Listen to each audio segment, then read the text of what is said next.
Bonjour, dans la vidéo aujourd'hui, on va installer une machine virtuelle Windows XP à l'intérieur d'une machine Windows 7.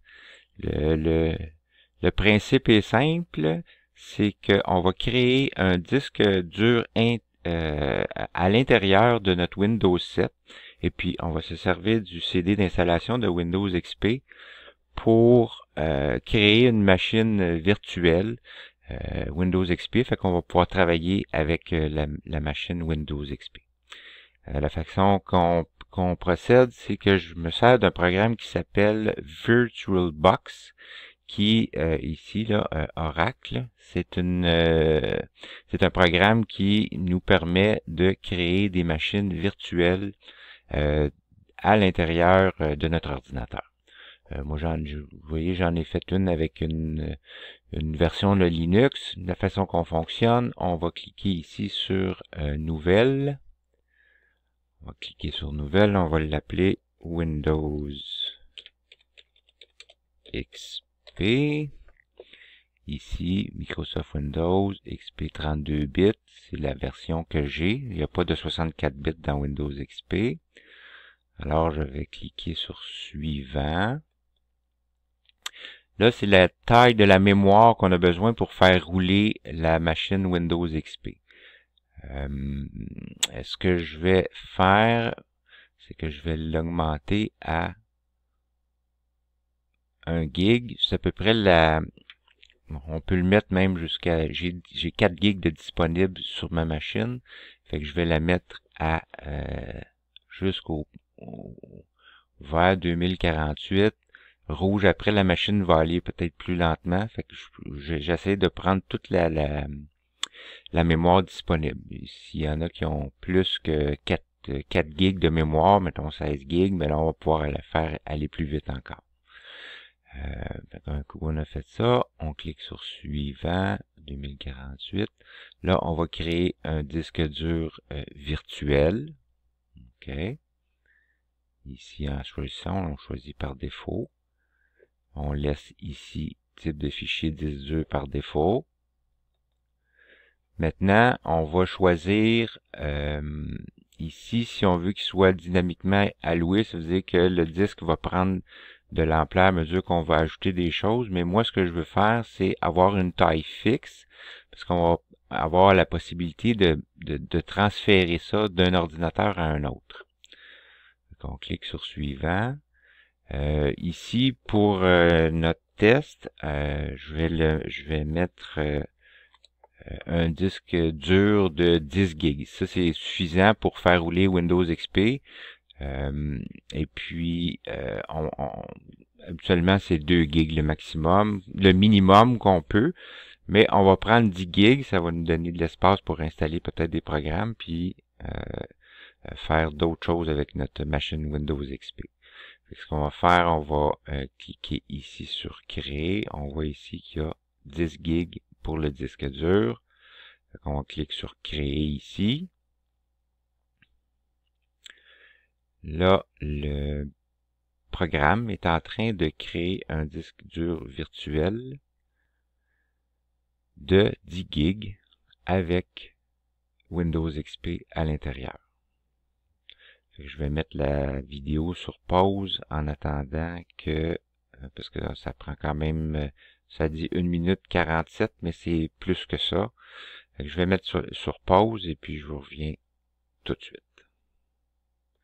OK, fait que là, le VirtualBox a créé notre disque Windows XP 32 bits avec 2 gigs de mémoire, la mémoire vidéo, et puis la taille normale 10 gigs, ici, ici et ici. Maintenant, on va configurer notre machine pour nous aider à travailler avec notre machine. OK. Ici, on va se créer un dossier partagé qu'on va appeler partage. Ça, on va pouvoir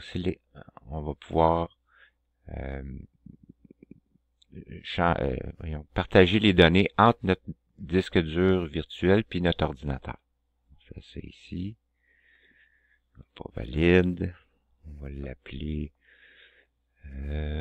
Faut en créer un nouveau. On va en créer un nouveau qu'on va appeler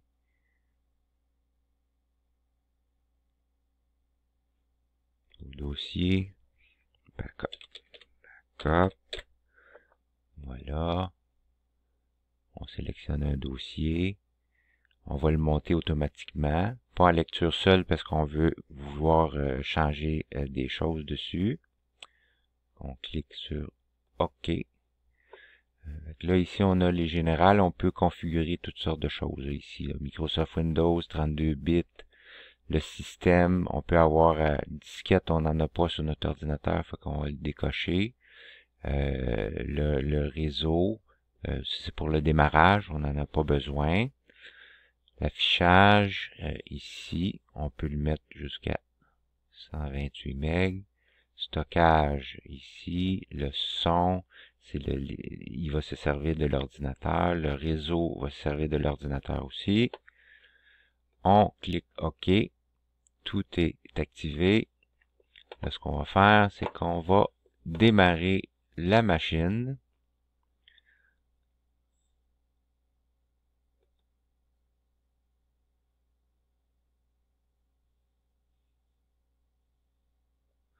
OK.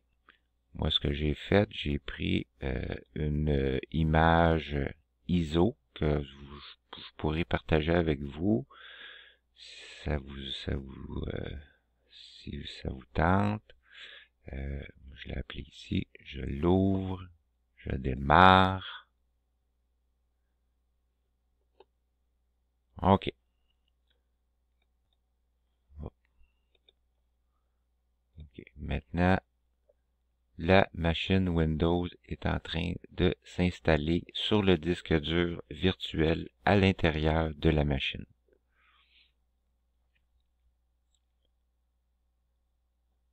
Je vais poser le temps qui continue son installation.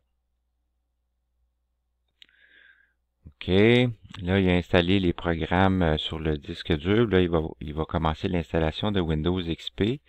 Ce qu'on va faire, c'est qu'on va il va formater le disque dur de 10 gigs qu'on a créé pour que Windows puisse s'installer dans notre machine virtuelle. On clique Enter. On va le formater en NTFS rapide pour que ça aille plus vite. Ça devrait prendre à peu près une vingtaine de secondes. 30 secondes. C'est en train de formater. Ça passe de 20% à 100% d'un coup. Paf. OK. Là, il vérifie, Windows vérifie l'installation vérifie les fichiers à copier de Windows XP. Ça, c'est quand on installe Windows XP, c'est pour ceux qui l'ont jamais fait, c'est cet écran-là qu'on voit. Je vais le laisser continuer à installer pour qu'on regarde la barre parce que ça va prendre. Il installe le premier, il copie les fichiers d'installation sur le disque dur qu'il a formaté. Puis après, il va installer tout le programme Windows XP. On va mettre ça sur pause, puis on revient. OK. Le programme d'installation de Windows a redémarré automatiquement pour pouvoir poursuivre l'installation. OK. Là, il est en train d'installer les programmes qui va faire rouler le Windows XP sur notre machine virtuelle. Vous avez vu ici 39 minutes. Je pense pas qu'on va le regarder pendant 39 minutes. Je remets ça sur pause et puis je vous reviens quand l'installation va nous demander d'autres actions. Bon, si le Windows a fini d'installer, là, il demande pour améliorer l'affichage. Prenez ici, on clique dedans pour améliorer l'affichage des éléments. Il va configurer. Ça va nous aider à voir clair sur notre machine. On dit oui. Et voilà, Windows XP est en train de partir. Veuillez patienter.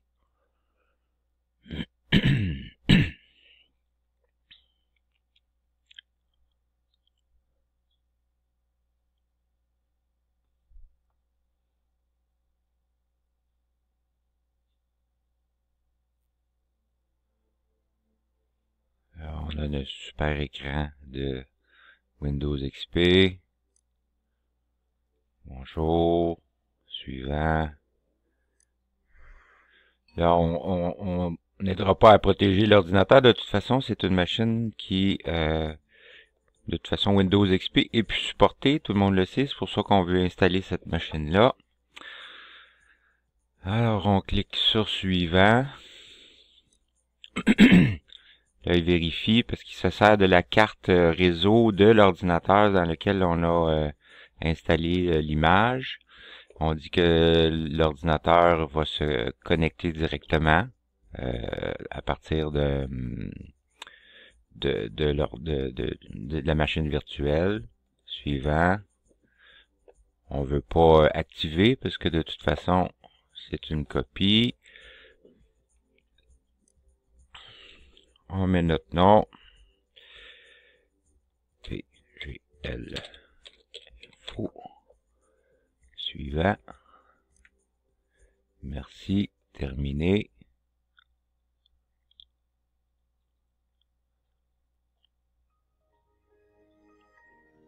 Et le son familier de Windows XP qui entre en fonction.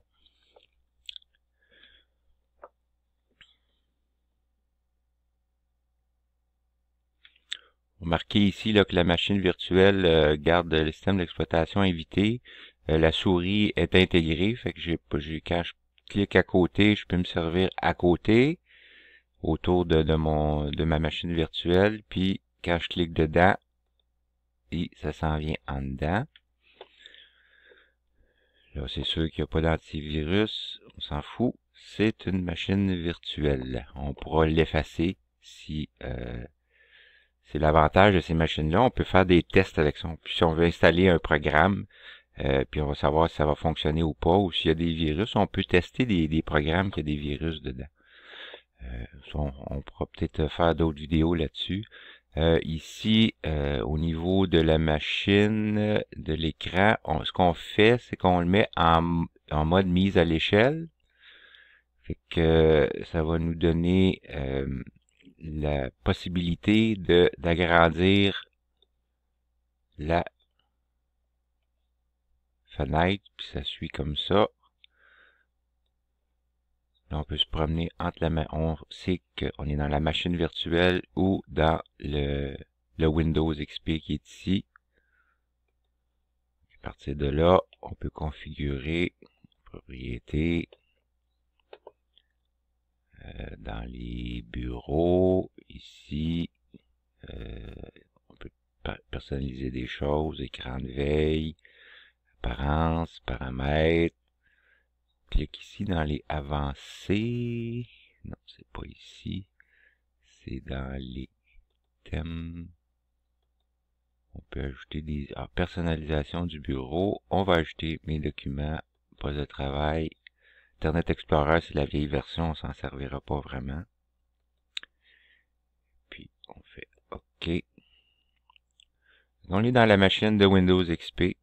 C'était la façon de procéder. Puis, je reviendrai avec d'autres vidéos. On pourra essayer d'installer des programmes dans une machine virtuelle. Si vous voulez avoir une copie de la machine, c'est possible. L'avantage avec VirtualBox, le 10 GB qu'on a fait, on peut le transférer sur un disque dur externe et puis s'en servir ultérieurement dans une autre machine qui roule le programme VirtualBox. Et puis, on peut partager nos découvertes à ce moment-là. Je vous revois dans une prochaine vidéo. Merci.